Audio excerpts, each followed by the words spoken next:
De là où il est, l'artiste en cirque et auteur Jérémy Vitupier nous fait parvenir chaque semaine sa parenthèse balado, un moment de poésie suspendu, doux et réconfortant. Cette semaine, il nous invite dans le salon de Julius et la musique est de Julius Bitterling. Savourez et on se retrouve juste après avec notre pépite culturelle. Tu le fais une fois par semaine, Jérémy ? Oui. C'est le 18e.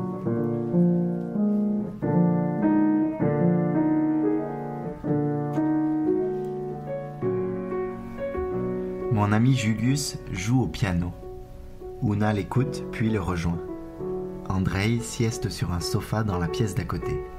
Tuedon est quelque part dans la maison et Raimund, le père de Julius, finit de ranger la vaisselle. Je suis à table, un stylo à la main, me laissant bercer par les notes et les échos persistants de la matinée passée. Je ne sais pas si je pourrais le prononcer correctement, mais nous sommes à Marktschellenberg, un petit village allemand frontalier avec l'Autriche, proche de Salzbourg.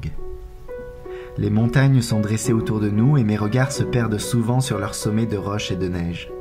Ce matin, plus tôt, nous étions à Berchtesgaden, où une amie de Julius a partagé avec nous sa pratique du Qigong.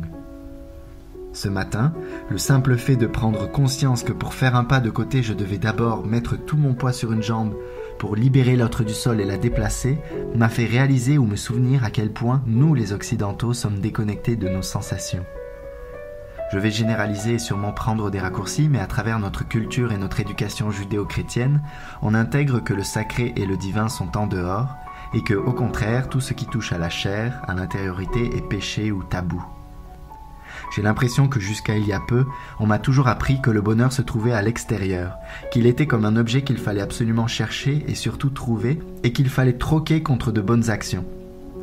L'ultra-capitalisation de toutes les expériences humaines aidant, je suis très vite tombé dans une boulimie du tout faire tout le temps, du produire constamment, du marketing de ma propre image.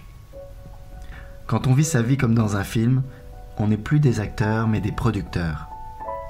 Au contraire, les cultures orientales nous invitent à l'intériorité, à l'observation des sensations pour simplement être dans le moment présent. C'est par l'expérience du ici et maintenant et l'acceptation que toute chose passe qu'on peut trouver à l'intérieur de soi une sorte de paix similaire au bonheur qu'on veut nous vendre à coups d'images. Je me redécouvre dans cette simplicité et dans l'idée que notre intérieur n'est pas à remplir puisqu'il est infini, indéfini et changeant.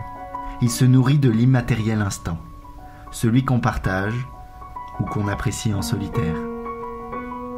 Quelques heures plus tard, à la nuit tombée, nous nous invitons dans la chaleur confinée d'un sauna avant de se faire saisir nus par la clarté de la pleine lune. En plus, il neige. Nous sommes vivants.